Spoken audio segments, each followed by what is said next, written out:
We're back with another batch of delisted PlayStation 3 games you can no longer legally purchase and play. Every year, the PlayStation 3 store is shrinking as more and more games and downloadable content disappear.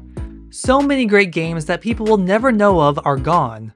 Digital is convenient, but it's not always the best. Now if you haven't seen it, check out the first video I did on delisted PlayStation 3 games. We talk about games like World Gone Sour, Diner Dash, Tetris, Sonic, so many games lost to time for whatever reason. Just like the previous list, this is primarily based on delisted games in North America. It's possible some of these may be available on the PlayStation 3 store in different regions. Some of these games may also be on disc or may have had a re-release on newer consoles, but it still stands that these games are no longer available digitally. But first, we start off with a series primarily exclusive to Japan. Doko Demo Isio, which translates to Everyday Together, has been around since the days of the original PlayStation. Its breakout star was a white cat named Toro. Since then, the games have focused primarily on the adventures of Toro and his friends. On the PlayStation 3, Japanese players had two news-like programs. The first was called Everyday Together. This provided daily news updates, minigames, and so much more, but it wasn't making money and was closed down in 2009. It was replaced with Weekly Toro Station. This had the same idea as Everyday Together but had weekly updates instead of daily. It did last a bit longer and was finally shut down in 2013. During the zombie craze of this generation, Konami entered with the arcade game Zombie Apocalypse.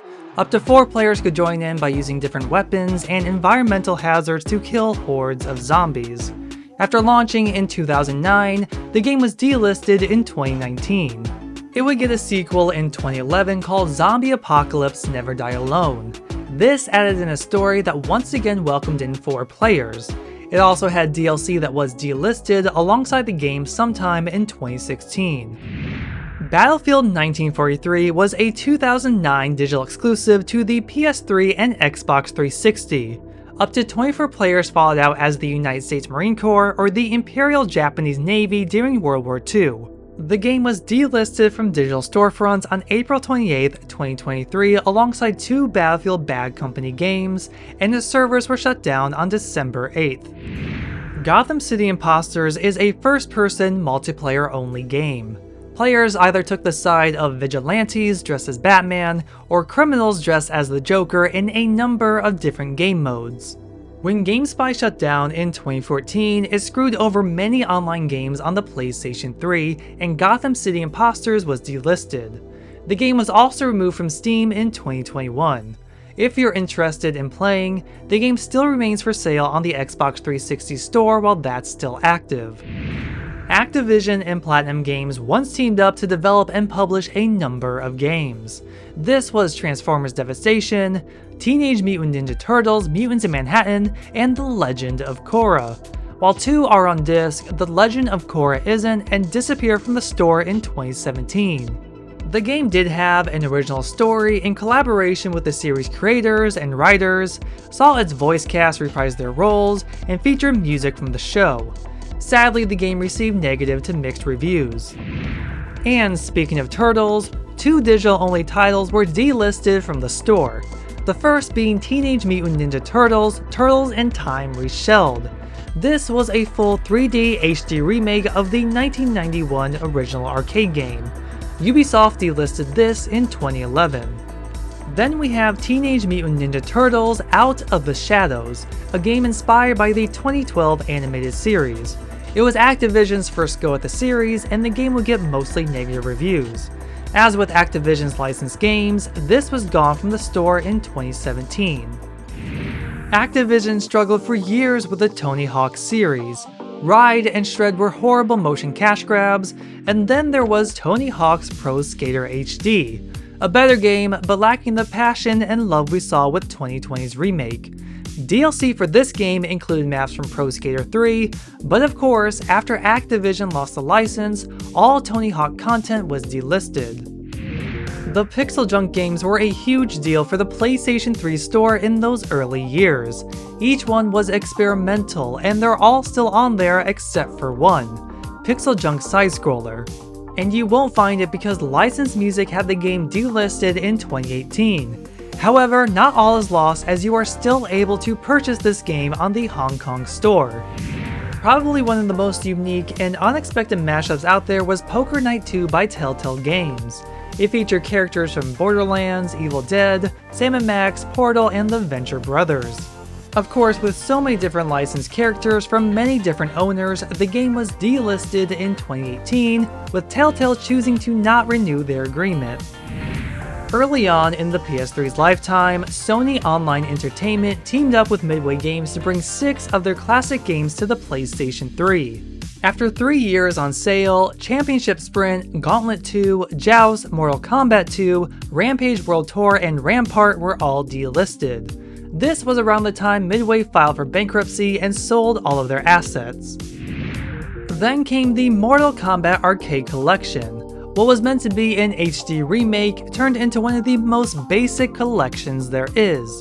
This bundled in the first 3 Mortal Kombat games, added in online play, trophies, and very few other changes.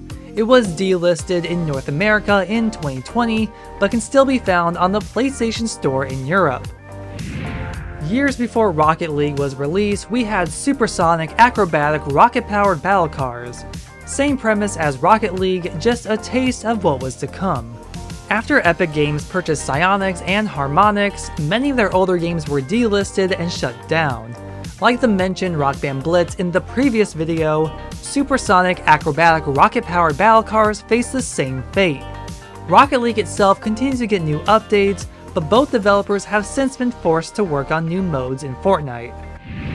Ridge Racer Driftopia was another attempt from Bandai Namco at making one of their franchises into a free-to-play game, and this was based on Ridge Racer Unbounded. A beta released in August 2013, but the game never saw a full release and the beta servers were shut down a year later. OutRun Online Arcade was never released for the PlayStation 3 in North America, only on the Xbox 360, however it was in Europe.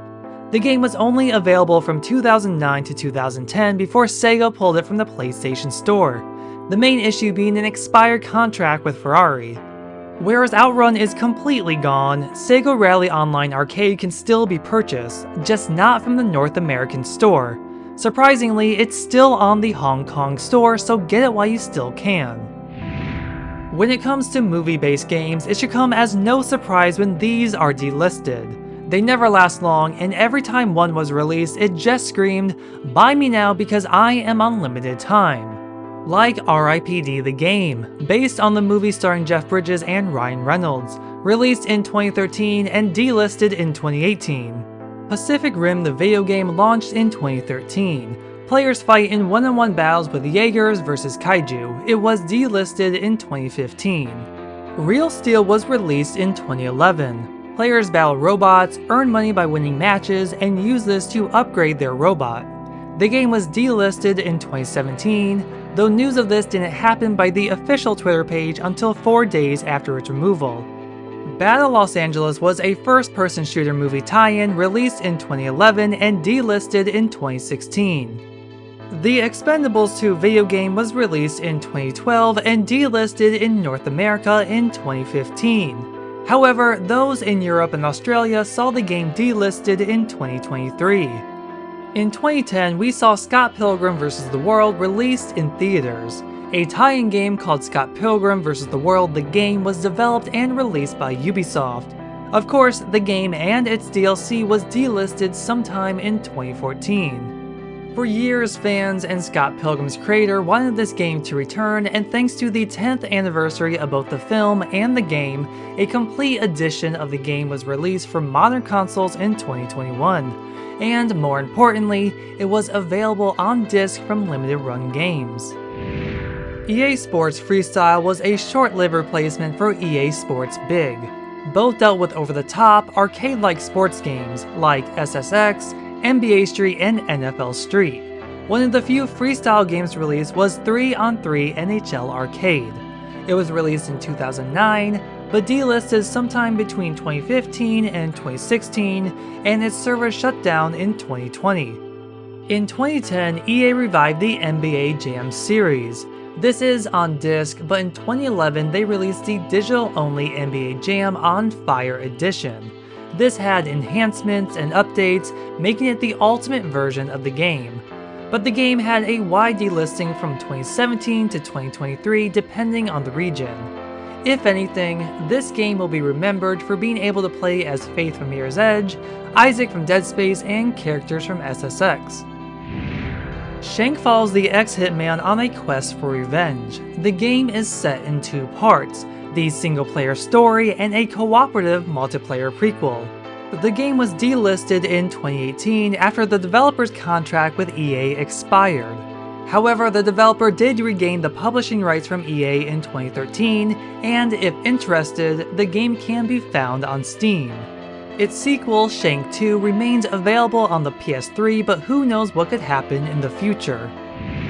The Punisher No Mercy was exclusive to the PlayStation 3. It was an arena-based first-person shooter that focused on multiplayer action. Though the game had its own story mode, one that ends on a cliffhanger that was never resolved. After releasing onto the PlayStation Store in 2009, the game was delisted due to an expired license from Marvel in 2011. X-Men and The Simpsons are 2 completely different franchises, but both had their classic arcade games re-released by Konami. And funny enough, both were delisted at the end of 2013. SoulCalibur II HD Online was released to celebrate its 10th anniversary. The main selling point was the new online mode. For some reason, the game was delisted between 2021 and 2022 depending on the region. I'm gonna take a guess and say it was the inclusion of Spawn. This also leads into SoulCalibur 4. Costumes, weapons, and more importantly, the guest character of Yoda that was previously exclusive to the Xbox 360 is all gone. Then in 2023, SoulCalibur 5 and all its DLC would be delisted. After the success of Street Fighter 4, Capcom went full force on releasing fighting games this generation. 2 of these were re-releases of classic games, Marvel vs. Capcom Origins and Marvel vs. Capcom 2. When Capcom's license to Marvel expired, massive delistings happened for the entire series. Surprisingly, they were never re-released again, and Capcom is really missing out on some easy money. This also affected Marvel vs. Capcom 3 Fate of Two Worlds, as all of its DLC is gone. Thankfully, it's all available on the Ultimate release, but the game has enough differences to stand on its own. Which leads us to downloadable content in general. Tons of games lose meaningful DLC, some for no reason at all. Like The Sims 3, in comparison to its PC counterpart, the console adaptation had only a small fraction of DLC available. Around the time when EA shut the online servers down in 2018, its DLC seemingly disappeared. You'll find EA has a habit of doing this. It doesn't happen for every game that has a server closure, but for something like Burnout Paradise, its game and all of its DLC was delisted. Outside of licensed music, all the cars in that game are completely original. EA would later release Burnout Paradise Remastered, complete with all DLC for newer consoles. Various Need for Speed games like Pro Street, Undercover, Shift, Hot Pursuit, Shift 2 Unleashed, and Most Wanted have their DLCs either gone or some are missing. We probably all forgot about the infamous collaboration between EA and Insomniac Games that resulted in Fuse. It only had 1 bit of DLC, and even though this was an outfit pack, it's gone. When it comes to Activision, licensed content comes and goes. 007 Legends is a game celebrating the 50th anniversary of the franchise. Levels are based on each of the James Bond actors, but for Daniel Craig's legacy, the Skyfall DLC wasn't included to avoid spoilers for the film. It was completely free, but when Activision didn't renew the license, all 007 content was delisted. If you're desperate to play it, the Wii U version of 007 Legends is the complete package on disc. The same happened to Marvel Ultimate Alliance 2. New characters like the Juggernaut and mission packs were removed after Activision lost the license. If you purchased the digital-only re-release on PS4, all DLC was included, but even that was later delisted. Fortnite may be looked at as the king of crossovers, but LittleBigPlanet was doing this long before then. There are hundreds of packs and costumes you can buy, but a ton of its licensed content is gone. Disney outfits, Pirates of the Caribbean, Toy Story, The Incredibles, and Nightmare Before Christmas level kits. Marvel outfits and level kit, SpongeBob outfits and level kit. There is still so much licensed content available, but let that be a warning. Then we have Modnation Racers. This continued LittleBigPlanet's play, create, share philosophy, but with a racing spin. When Sony shut the servers down in 2018, for some reason all of its DLC was removed. Sure, you can't create and share creations online, but the game can still be played offline, and it's always been the oddest of choices. Which also means we lost out on some of the coolest crossover DLC that featured PlayStation icons like Kratos, Nathan Drake, Sackboy, Ratchet & Clank, and so many more. Let us know down in the comments, do you own any of these delisted games? What other delisted games are missing from the list? Be sure to like, share, subscribe, and ring that bell to be notified on future content. And check out that first delisted PlayStation 3 video for even more games. Thank you so much for watching, and I'll see you in the next video.